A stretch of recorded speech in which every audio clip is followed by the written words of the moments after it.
In the expansive waters of Navarino Bay, a confrontation of monumental proportion unfolded on October 20th, 1827, a day that scholars and historians would subsequently regard as pivotal in the annals of naval warfare and the Greek struggle for independence.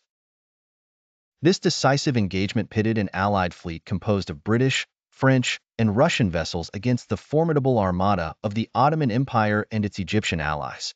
The clash would resonate across the globe, signaling a shift in the tide of power in the Mediterranean region.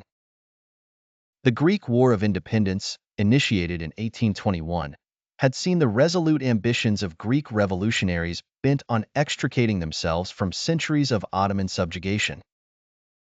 The conflict had galvanized Europe, where the pursuit of Greek sovereignty found fervent champions among intellectuals, the general populace, and numerous governments. The response of the Ottoman Empire to this insurrection was as vehement as it was brutal, bolstered by its Egyptian allies under the fierce command of Ibrahim Pasha. By 1827, the situation had become critical for the Greek insurgents. Ibrahim Pasha's punitive campaigns were marked by widespread destruction and grievous loss of life.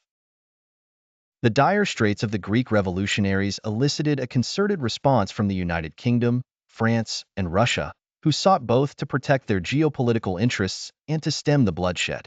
Thus, an alliance was forged and a fleet dispatched to the Mediterranean, with the intent to compel the Ottoman and Egyptian forces to desist and engage in diplomatic negotiations.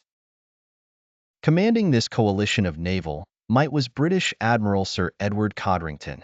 His fleet, which comprised 27 ships including imposing battleships and nimble frigates, entered the strategic basin of Navarino Bay to find the Ottoman-Egyptian fleet anchored there.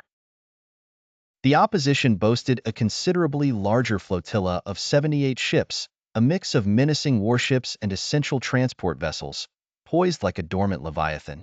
Tensions were palpable as negotiations commenced, aiming to achieve a peaceful resolution.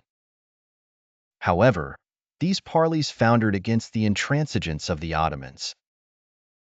As the atmosphere grew increasingly charged, the inevitable occurred. A single shot echoed across the waters, its origin blurred by contradictory accounts.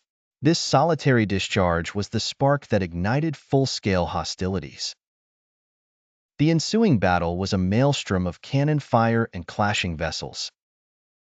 The Allied fleet, leveraging its modern naval technology and superior artillery, engaged with the Ottoman-Egyptian force, which was quickly beset by chaos. For several hours, the waters churned with the fury of combat.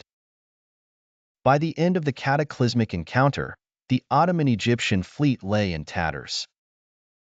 Approximately 60 ships were sunk or otherwise incapacitated, and the waters were thick with the detritus of wrecked vessels and the bodies of countless sailors. The Allied fleet emerged with comparatively minimal losses, a testament to its naval prowess and strategic acumen.